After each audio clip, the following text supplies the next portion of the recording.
দিনাজপুর থেকে লিখেছেন, মহিলারা যদি বাসায় একা একা নামাজ পড়েন তাহলে কি ইকামত দিতে হয়? ইকামত একা পড়লেও দেওয়ার কথা, জামাতে পড়লেও দেওয়ার কথা, বাসায় পড়লেও দেওয়ার কথা, মসজিদে পড়লেও দেওয়ার কথা। ইকামত দেওয়াই উচিত, দিতে হবে।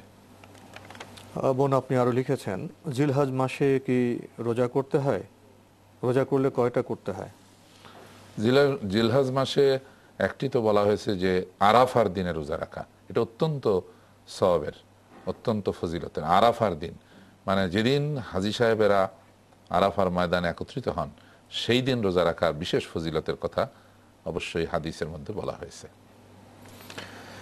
আপনি আরো লিখেছেন, যখনই অজু করা হয় তখনই কি তায়াতুল অজুর নামাজ পড়তে হয় নাকি প্রত্যেক নামাজের আগে পড়তে হয়? না, অজুর পরপরই তাহিয়াতুল অজুর নামাজ পড়ার কথা। মানে অজুর সঙ্গে এই নামাজের সম্পর্ক। তো কেউ যখন অজু করবেন, তিনি যদি তাহিয়াতুল অজু পড়তে চান, অবশ্যই এটি পড়া অত্যন্ত ফজিলতের এবং এর দ্বারা প্রভূত সওয়াব পাওয়া যায়। তবে এটি বাধ্যতামূলক নয়, পড়লে সওয়াব হয়, না পড়লে গুনাহ হয় না।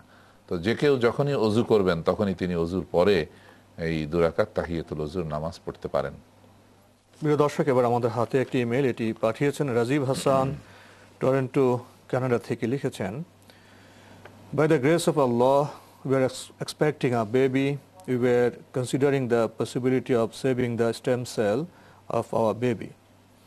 And we are confused about the religious perspective of saving the stem cell of a newborn.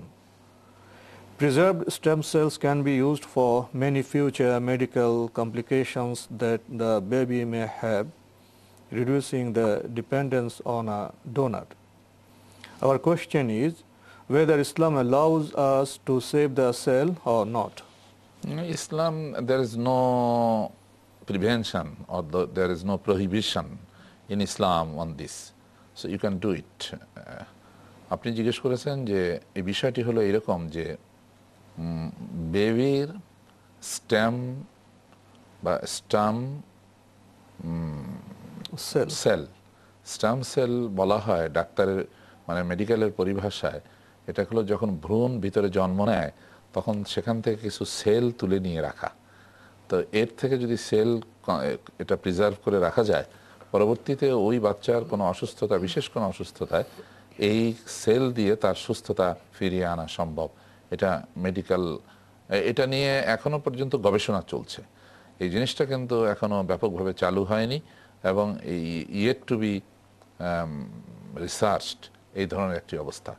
সুতরাং এটা যদি রিসার্চে ডাক্তাররা যদি বলেন যে এটা সম্ভব, সেক্ষেত্রে ওই বেবির কোনো হবে না। এটা যদি হয়, ডাক্তারি পরীক্ষায় যদি দেখা যায় যে সেল রাখার দ্বারা ওই শিশুর কোনো রকমের ক্ষতি সাধিত হবে না অথবা মায়ের কোনো ক্ষতি সাধিত হবে না, তাহলেই কেবল স্টেম সেল সংরক্ষণ করা যেতে পারবে।